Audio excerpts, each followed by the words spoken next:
Hello friends, तो आज का वीडियो मेरे एक अनुभव से संबंधित है। तो हम रोज सुबह सुबह या कभी कभी मंदिर जाते ही हैं, भगवान के सामने हाथ जोड़ते हैं और कहते हैं, हे प्रभु मुझे सही रास्ता दिखाना। कितनी सुंदर प्रार्थना लगती है ना ये।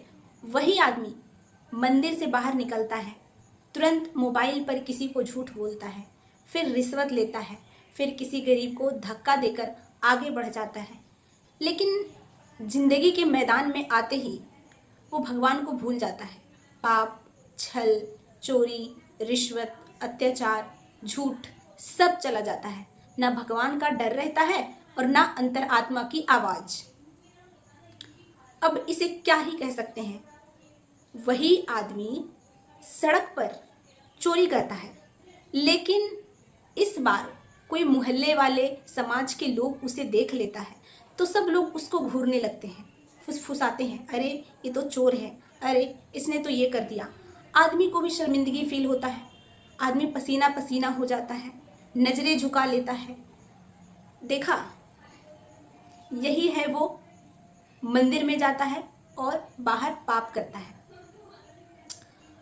ना भगवान से डर आया बल्कि समाज की नजरों से उसे डर आया, क्योंकि भगवान की आंखें अदृश्य हैं, लेकिन समाज की नज़रों से बच पाना मुश्किल है। इसीलिए हम सबका भगवान कहीं अदृश्य शक्ति नहीं, बल्कि हमने अपना भगवान समाज को मान लिया है। एक बच्चा चोरी करते पकड़ा गया, एग्जाम में चोरी करते पकड़ा गया तो उसे शर्मिंदगी हो जाता है। और वही बच्चा यदि शिक्षक उसे चोरी करते हुए ना पकड़े तो उसे कोई ग्लानि नहीं होती है, लेकिन शिक्षक यदि उसे पकड़ ले तो उसे बहुत ही ज़्यादा ग्लानि होती है। सोचिए, अगर सच में भगवान से डरते तो अकेले में पाप करने की हिम्मत होती क्या? नहीं।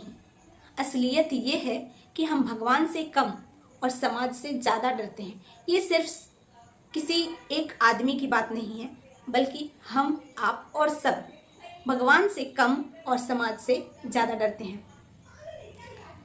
ऐसा कई बार होता है कि हम, अंतर आत्मा हमारी आवाज़ करती है कि ये गलत है, लेकिन क्योंकि अदृश्य शक्ति हमें अनुभव नहीं है, हमारे अंदर वो ट्रांस अवस्था नहीं है, जिस वजह से हम उसे इग्नोर करते हैं और फिर हम गलत काम करते हैं।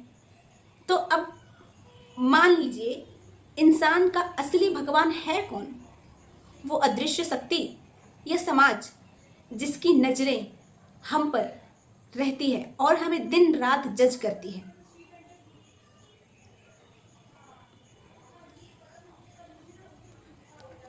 सच यही है, हमारे कर्मों पर भगवान का न्याय कम और समाज का फैसला ज़्यादा हावी है। यानी इंसान ने अपने लिए दूसरा भगवान बना लिया और वो दूसरा भगवान है समाज। क्या आप भी किसी अदृश्य शक्ति को भगवान मानते हैं, या समाज को भगवान मानते हैं, या समाज को भगवान भगवान मानते हैं? सोचकर बताइएगा। Thank you for watching.